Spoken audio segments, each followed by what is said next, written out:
Dapo, akit ayaw mo kumain ayaw mo kumain dapo. Ha? Dapo, dapo, dapo.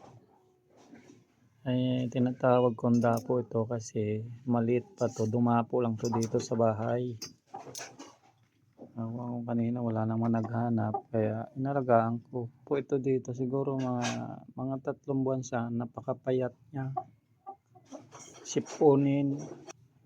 Kaya inalagaan ko siya ng maayos. Ayan siya. Akala ko nga mamamatay ito kasi namamaga na yung mukha niya sa sipon eh. Dito dapo, dali.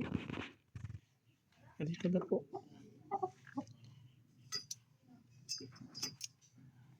Mapo lang kasi ito sa dito ng maliit. Kasi mga siguro 3 buwan pa lang siya. Mga 3 months siya. Po. Eh na ikaw kumain na. Wala ka namang sipon. Wala ka namang ano sa dila. Oh, malinis naman yung dila niya.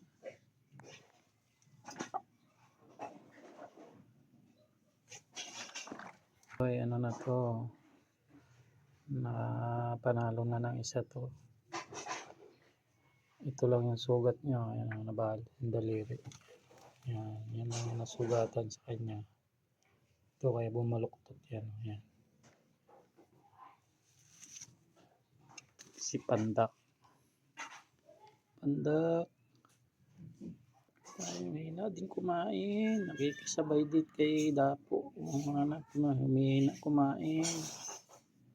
Kaisang panalo na yan. Kahit ganyan lang yan.